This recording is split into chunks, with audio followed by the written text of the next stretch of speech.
Bom dia, boa tarde, boa noite, bem-vindo ao canal Ideias Soltas ao Vento. Sou José Benito, professor de História. Criei esse canal como um espaço para a gente fazer debates a partir de algumas análises, proposições, provocações sobre a realidade do Brasil e do mundo, como um espaço de debate mais importante para mim, a sua opinião. Então, ao final do vídeo, se você concordar, discordar, tiver dúvidas, questionamentos, não deixe de fazê-los nos comentários, eu respondo a todos. Também eu peço, não deixem de curtir o vídeo, principalmente se você gostar. Pode até curtir agora, apertar o polegar para cima. Isso é importante para a visibilidade. Se ao final do vídeo você não gostou, você desaperta, mas já deixa aí para não esquecer, apertado o polegar para cima. E se você acompanha aqui os nossos vídeos no canal, os debates que a gente promove com uma periodicidade mais ou menos semanal, se inscreva no canal, aperte em inscrever, você vai estar inscrito, você vai receber as notificações. Bom, eu estou fazendo um vídeo aqui, pouco tempo de ter lançado o vídeo anterior, por conta de que começa a discussão no Congresso essa semana da PEC 186, uma proposta de emenda constitucional 186, que o governo e a grande imprensa estão vendendo como necessária para o pagamento do auxílio emergencial. O do necessário auxílio emergencial também. É preciso que a gente resolva a questão dos milhões de brasileiros que não têm o que comer. Então o governo joga com essa urgência e, com o apoio da grande imprensa, cria uma cortina de fumaça para aprovar uma medida que é muito, muito mais perigosa do que ele quer dizer. E está estampada de maneira clara quando você lê essa medida, e eu fiz uma leitura rápida com o auxílio de alguns amigos dessa PEC, para a gente entender as reais intenções por trás. Então esse vídeo não vai ter edição também, porque eu quero lançar ele o quanto antes. Bom, qual é o ponto aqui que a gente está dizendo? Existe um discurso oficial divulgado pela grande imprensa que é, óbvio, aliada por questões de interesse econômico, familiares, ao que a gente chama de grande capital, né? Os grandes bancos, as grandes corporações. Então, esse grupo humano que controla o dinheiro e controla os políticos, a gente sabe, a maioria dos políticos, eles têm interesses que são inconfessáveis, que são claros e expressos, mas são inconfessáveis, porque se forem confessados, colocarão a população contra eles. Então é preciso criar uma cortina de fumaça popular. Qual é essa cortina de fumaça que tem o apoio da população, óbvio? É preciso voltar a votar a PEC 186 para garantir que o governo tenha orçamento, tenha dinheiro para pagar o necessário, repito sempre, auxílio emergencial. E de onde vai sair esse dinheiro? Porque também tem um discurso da responsabilidade financeira, que é muito interessante. A gente vai ver, o discurso da responsabilidade financeira são só para despesas que o governo tem que ter. Para pagar juros da dívida, para endividamento, a responsabilidade financeira não é valor, não existe. Então, sendo responsável financeiramente, dizem que essa PEC vai permitir o pagamento do auxílio emergencial e vai tirar dinheiro, por exemplo, de salários de servidores que ficarão congelados ou serão reduzidos, dentro de uma lógica que o governo coloca sempre de colocar trabalhadores contra trabalhadores. Servidores são vilões, são despesa, o povo merece o auxílio. Por que eu digo que isso é falso? E aqui uma janela. É claro que isso aqui é a fala de um professor de esquerda, eu não nego o meu lugar de fala, mas os números aqui são oficiais, não são fake news, são números retirados do próprio governo, é o texto do próprio governo. Então minha análise, é claro, eu tenho lado nessa disputa, mas a minha análise não é falsa. E eu digo sempre que o outro lado deixa bem claro quais são as intenções dele, não para o público, mas para quem lê. Então, voltando, o que é de fato, o que está sendo discutido? Para mim, o que está por debaixo desse glacê que é mentiroso, essa disputa entre auxílio emergencial versus servidores, é a tentativa cada vez maior dessa elite financeira, dessa grande plutocracia nacional, de tomar aquela parcela do orçamento que ela ainda não controla, ou que ela não controla totalmente, que são os gastos do governo, os gastos obrigatórios, com saúde, educação, segurança, ciência e tecnologia, cultura, previdência, ou seja, aposentadoria. Essa parcela do dinheiro que o governo vem sacaneando, engessando, que são os gastos que ele deveria ter com o povo, ele vem fazendo isso há anos, e piorou a partir da emenda constitucional 95 do Temer, essa parcela do dinheiro que já é sofrida, o grande capital que controla a outra parcela do orçamento, a gente vai entender aqui, eu vou mostrar como o orçamento da União, o conjunto de dinheiro que a União arrecada para fazer frente às suas despesas, né, a quantidade de dinheiro que ela tem e a lógica de orçamento que ela vai gastar no que vem, tem dois grandes blocos, o que ela paga para o capital financeiro, os juros da dívida, a rolagem da dívida e os gastos correntes obrigatórios. Então, esse lado dos juros da dívida, que o grande capital tem interesse, a grande imprensa, os grandes bancos, ele está partindo para cima daqueles gastos que deveriam ser os prioritários e obrigatórios, que são os gastos com saúde, educação, enfim, o que eu falei. Então, é isso que está por trás da emenda constitucional 186, como de outras propostas. A gente vai ver aqui. O governo tem vários tiros que ele quer dar, 186, 187, 188, a emenda constitucional 438, lá de 2018, que é do Pedro Paulo. O Pedro Paulo, esse mesmo, de histórias muito tristes do governo Eduardo Paes. Tem várias medidas ali que vão na linha de reduzir e capturar cada vez mais o orçamento que cuida do povo para os interesses do serviço financeiro. Mas vamos por partes. Primeiro vamos entender o tamanho desse orçamento da União. O governo está prevendo gastar, num projeto de lei orçamentária que ainda não foi votado, do projeto de orçamento que ainda não foi votado, ano que vem, arrecadar e gastar 4,15 trilhões de reais. Esse é o total de recursos que o governo pretende arrecadar e gastar. Desses recursos, ele pretende gastar com aquela parcela liberada, com aquela parcela que hoje é mais importante, aparentemente, para os políticos e para o governo, que é o pagamento da dívida pública, ele pretende gastar 2,23 trilhões de reais. 4,15 trilhões, 54% disso, 2,23, 2,24 trilhões, para pagar juros e serviços da dívida pública. Eu sei que você, de mais liberal, à direita que está vendo meu vídeo, vai dizer, não, mas o governo não gasta 2,23 trilhões de reais com dívida pública, porque a maior parte desse dinheiro é rolagem da dívida. O que é isso? Eu estou te devendo, tenho uma promessa de pagamento que vence em 2021, troco, te dou mais juros, falo que vou pagar em 2025, pago os juros só desse período, enfim. Então, de fato, o governo ele não vai pegar 2,23 trilhões de reais e botar na mão dos banqueiros. Mas uma parcela disso é dinheiro vivo. E essa parcela de dinheiro vivo é de 381 bilhões de reais. Esses são juros e amortização da dívida. 382 bilhões. 381 bilhão de juros e 1% de amortização, que é pagamento de dívida. Até porque ninguém quer pagar essa dívida, né? Então, 382 bilhões. Para vocês terem uma ideia de como isso é importante, 382 bilhões de reais é mais do que o governo gastou com saúde e educação ano passado. Ou que ele previu gastar, que ele não gastou, que era uma previsão de 360 bilhões de reais. Então, eu tenho mais dinheiro para pagar banqueiro do que para pagar com saúde e educação. Eu tenho mais dinheiro para pagar e para rolar dívida pública do que de todas as outras despesas. Por que eu digo que está claro cada vez mais a opção preferencial pelos ricos do governo e dos nossos políticos? Porque desde 95 a coisa foi sendo escancarada. Não que antes isso não acontecesse.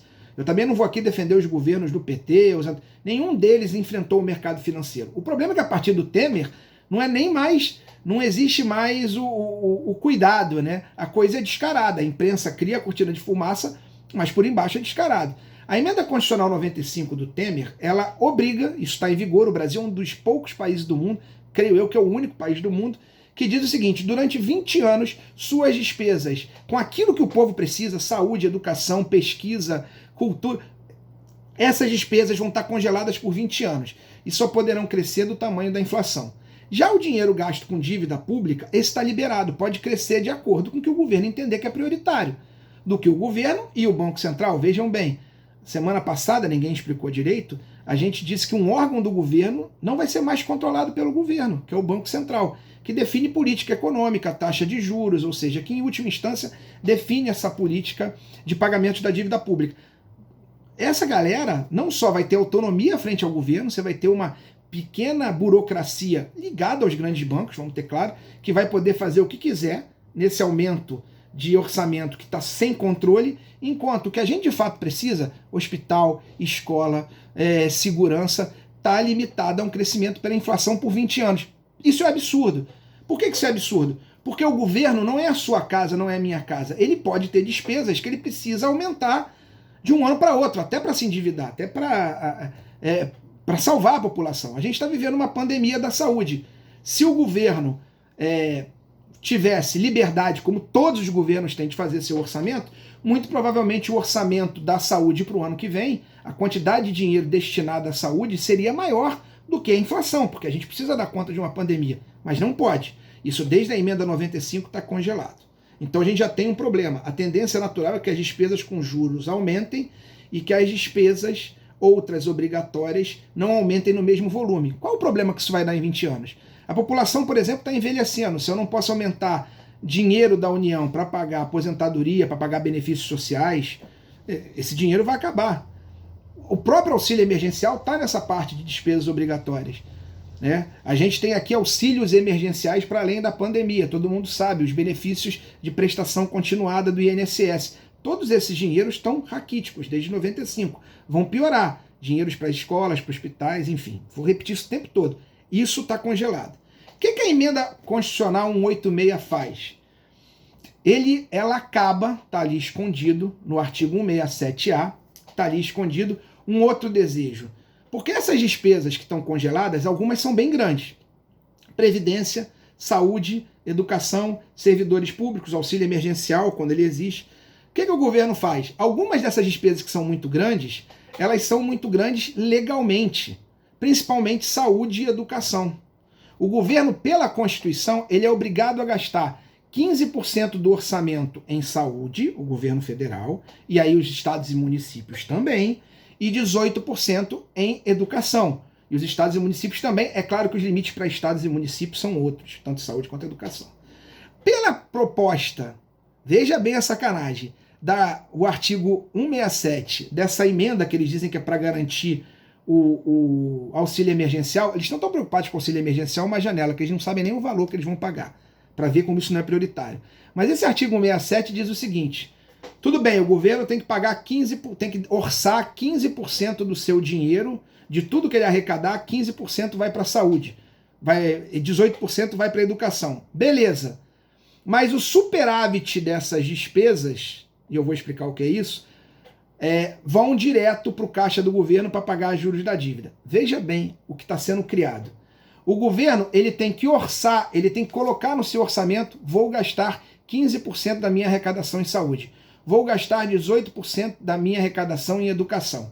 Mas o que acontece muito irregularmente é que no final do ano o governo apertou tanto o cinto que ele não gasta nem 15% nem 18%.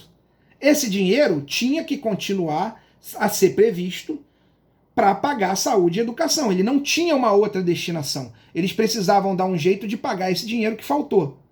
Isso o governo precisava fazer. A partir da emenda constitucional 186, não. Se o governo orçou 15, ele é obrigado a orçar.